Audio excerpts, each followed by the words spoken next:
Hello my dear friends, you're in the Military with Summary channel, and today we will discuss the situation in the world on the 11th of June of 2026. Today we have a lot of very interesting updates, so let's start. And during the first parts of this video we will discuss the situation in the Middle East, and during the second parts of the video we will discuss the situation in Ukraine. So let's start, and according to media and according to all these updates we have on the map, the conflict on the territory of the Middle East resumes. And the President of the United States of America ordered strikes on Iran after a US helicopter was downed. Officials say his frustration had been building for nearly 2 weeks as Tehran failed to respond to his latest proposal. The strikes were designed to restore leverage without causing casualties or derailing diplomacy. Later, we received the report that the United States of America, during the night, launched 49 missiles.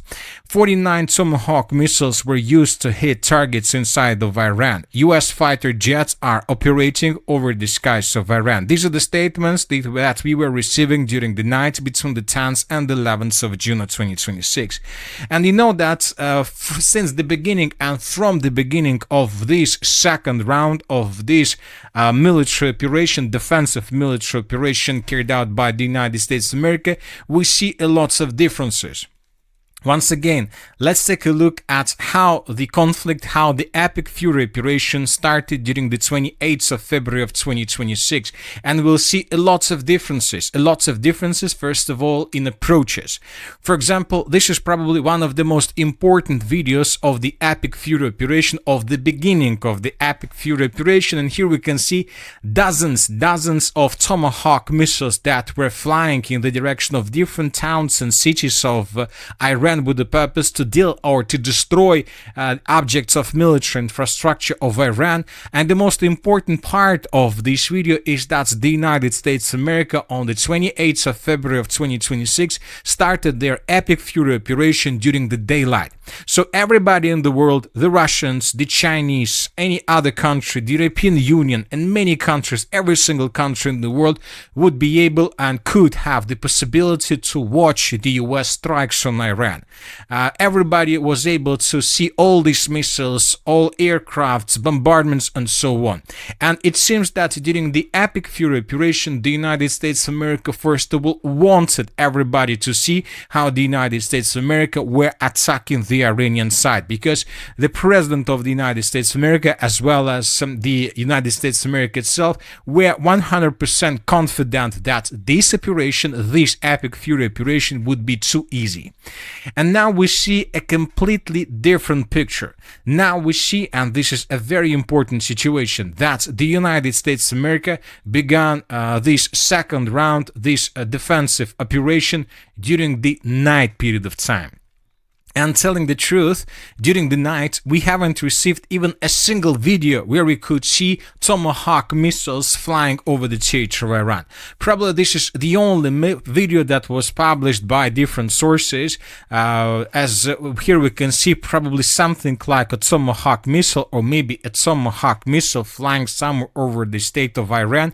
But now we see that from this attack and from these perspectives, we see that the United States of America, since the beginning of this defensive operation, didn't want to show anybody missiles, to show anybody where these missiles are flying, to show anybody the results of attacks with these Tomahawk missiles, which means that the United States of America, since the end of the Epic Fury operation, realized that this is not going to be a very easy job for the United States of America, and it's better probably to keep a secret and not to show anybody where exactly the US missiles are flying, because most likely now the Iranians received a lot of weapons both from Russia and from China, and probably now the Iranians are able to bring down these missiles. So that is why the United States of America considers Iran as a real opponent in comparison with the previous conflict. As of the previous 24 hours, according to information we have, the United States of America attacked lots of objects through Iran. Lots of explosions were recorded through the capital of Iran in the city of Tehran. Lots of explosions were recorded through the city itself and through the surrounding towns of the capital. Furthermore, according to information we have, lots of explosions were recorded along the shore of the Persian Gulf. The United States of America attacked the settlement of Kangan. The United States of America attacked the territory around the Kharkiv Island. We received lots of reports about explosions on the territory of Kershim Island. We received a report that at least 3 U.S. airstrike targeted Bandar Abbas airport. So lots of objects were mainly attacked along the Persian Gulf and the Strait of Hormuz, probably with the purpose to reduce the U.S. The Iranian capabilities, military capabilities. As of the United States of America, this information hasn't been confirmed yet. Another important thing is that during the night, the Central Command forces were publishing lots of updates about the situation. Central Command forces began launching additional self-defense strikes today at 5:50 p.m. Against multiple targets in Iran at the Commander-in-Chief's direction. Another important statement, CENTCOM released a statement falsely claiming that the Strait of Hormuz is open. Another important statement, CENTCOM acknowledges claims by Iranian media of attacks against U.S. Navy vessels near the Strait of Hormuz, but denied that any ships were struck. And probably this is a very interesting situation because after we received this statement that the Iranian side attacked a military ship of the United States of America, we start receiving reports that during the previous 24 hours, up to 3 commercial vessels were hit by the U.S. missiles. At, for example, 11 p.m. of June 9th, U.S. forces disabled an oil tanker in the Gulf of Oman for the second consecutive day after another vessel violated the ongoing blockade by attempting to transport oil from Iran. So this is the video that was published by the U.S. authorities. Later, we received another video. The Pentagon confirmed an attack on the Jalvira tanker with Indian sailors on board. 2 air-to-surface missiles were fired at the engine room of the tanker. According to the U.S. command, there was allegedly Iranian oil on board.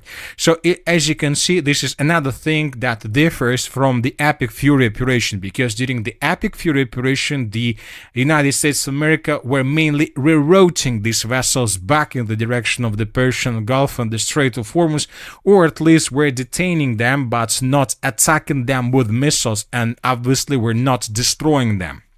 So this is another difference with the previous, the Epic Fury operation. As of the end of the 11th of June of 2026, the United States of America concentrated significant number of vessels, military ships in the area of the Arabian Sea with the purpose to support the second round, the second conflict of 2026 on the territory of the Middle East.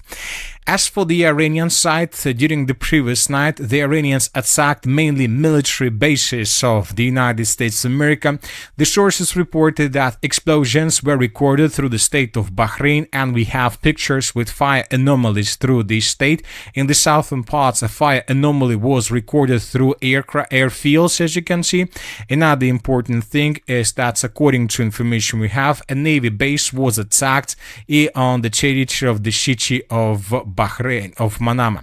Furthermore, according to information we have, attacks and strikes were recorded through the state of Kuwait. To the west of Kuwait, we have another military base of the United States of America that was attacked by the Iranian drones. In this video, we can see the Iranian drone that was flying over the territory.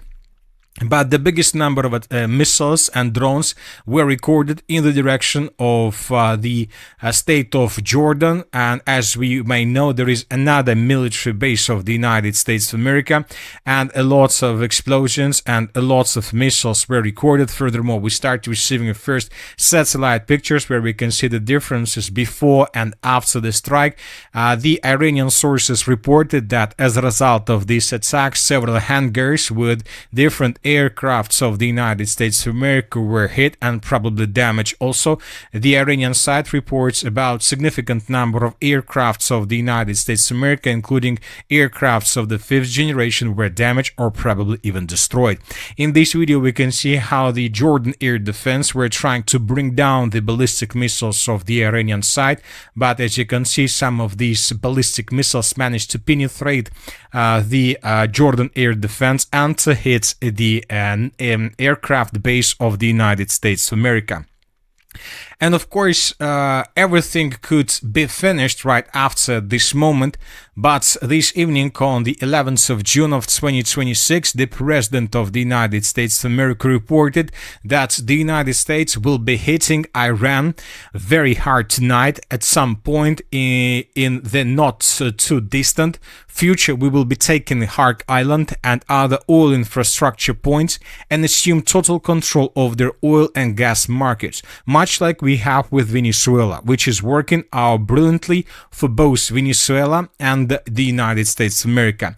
And the main purpose of the upcoming overnight attack is to force the Iranian side to accept the deal. The United States has stated that it will take action if Iran does not agree to a deal by tomorrow. So tomorrow is a deadline for the Iranian side, which means that the United States of America, more precisely, the 47th President of the United States of America, issued an ultimatum to Iranian side. They must accept the deal tonight during the next 12 hours, or probably something new will happen, something that we haven't seen before. So of course, let's wait and see what is going to happen next. Obviously, the overnight attack will take place, and tomorrow, most likely, the Iranian side will carry out a retaliatory strike, and they will reject any ultimatum from the United States of America. Now let's discuss the situation in Ukraine. During the previous 24 hours, we received lots of very important updates. So let's discuss them in details. According to information we have, the Russians during the previous 24 hours managed to improve their position significantly along the entire line of combat contact. And the biggest and the most important changes are coming from the Konstantinivka direction. For example, this is the situation by the end of the 10th of June of 2026, and this is the situation by the 11th or by the end of the 11th of June of 2026. According to these updates, as you can see, the Russians improved their position significantly through the western Konstantinivka flank. The Russians, the most important, began advancing along these three lines with the purpose to attack the Novoselovka micro-district of the most northwestern parts of the city, and this is the last micro-district through the northwestern parts of the city of Konstantinivka, and the Russians began attacking in this area. Furthermore, the Russians, according to the Minister of Defense of the Russian Federation, have captured the settlement of Roskoshne. And the most important thing that right after the Russians published this report, the Russians of the Group of Forces South published this video where we can see how exactly the battle for the settlement of Roskoshne was taking place. In this video, we can see the changes on the ground, and here we can see a Russian soldier that raised the Russian flag on the most eastern parts of the settlement. In this video, we can see how exactly the clashes for the settlement of Roskoshne were taking place. We can see the Russian drone flying over the village, and the Russians confirmed that the settlement was taken. As of this video, we see that the settlement of Dovhenke still remains under complete Ukrainian control. We haven't received anything on this matter. We're talking about any report from the Ministries of Defense side, but obviously this configuration of the front line tells us just about one thing, that the Russians right now probably managed to encircle the settlement of Dovhenke, and currently the Ukrainians and the contingent of the armed forces of Ukraine was caught by the Russians either in cauldron or in operational encirclement. So there's just one option left for the Ukrainians in this area: to quit and to escape this cauldron as soon as possible, and most likely we're going to see this. So as you can see right now, the Russians are tasked to maintain the western flank and through between the settlements of Konstantinivka Dolga Balka, Raskoshная, and further in the western direction towards the settlement of Sofiivka, which means that the Russians most likely with these actions are beginning their offensive operation towards the settlement of Nikolaevka, and the Russians are planning to shorten the distance to the settlement of Alexeevka-Drushkovka and Drushkovka from the south, accordingly to the settlement of Drushkovka, and to the west to Alexeevka-Drushkovka. So the battle for the Slaviansk-Konstantinovka direction continues. Another important update we received from the most northern direction. Today, the Minister of Defense of the Russian Federation and the Group of Forces North reported that the Russians, as a result of clashes, established complete control over the settlement of Agrimovka. And based on this report, we have adjusted the map. So this is the end of the 10th of June, and this is the end of the 11th of June of 2026. The Russians, as you can see, managed to improve their position significantly. Furthermore, according to the information we have, the Russians right now are fighting for the settlement of Nisterna, and summarizing everything, we see that the battle for the river of Volcha is coming to its logical end, and probably in 2, 3, or 4 weeks the armored forces of Ukraine would be forced to fall back from this area further in the southern direction, and from these positions the Russians will continue advancing further deep inside of the Kharkiv region. And during these attacks, almost at the same time with these attacks through the northeastern part of Kharkiv region, the Russians continue their offensive operation through the northern Kharkiv direction in the direction of the settlement of Kazachye Lopin. And today we received several reports that currently the clashes are taking place through the village of Kazachye Lopin itself, which means that in coming days we may receive additional updates about this as well. And the most important thing is that the Russians for third or fourth day in a row continue bombing and attacking the Kharkiv region and the city of Kharkiv itself with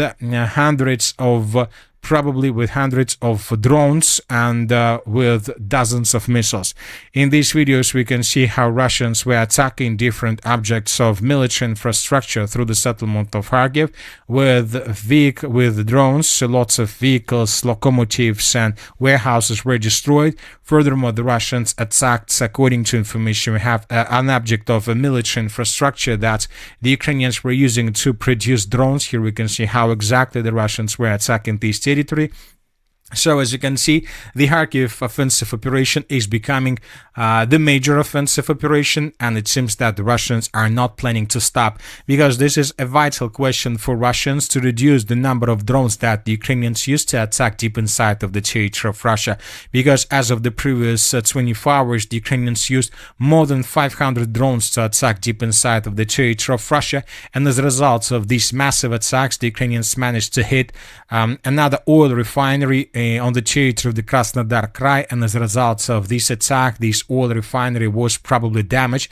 A fire broke out right after the Ukrainians attacked this territory. Furthermore, we start receiving the first updates about a situation with gasoline. We see that more and more vehicles are trying to buy gasoline through the city of Krasnodar, where the strikes on objects of oil infrastructure took place these days. So we see that small crisis is brewing in this area, so that is why the Russians are trying to find the solution, how to stabilize. And at the same time, the Ukrainians also continue attacking gas stations. In this video, we can see another gas station through the Kherson region that was attacked by the Ukrainians and destroyed. As for the Russian massive attack, according to information we have, the Russians attacked the city of Kharkiv and the Russians attacked the city of Konotop.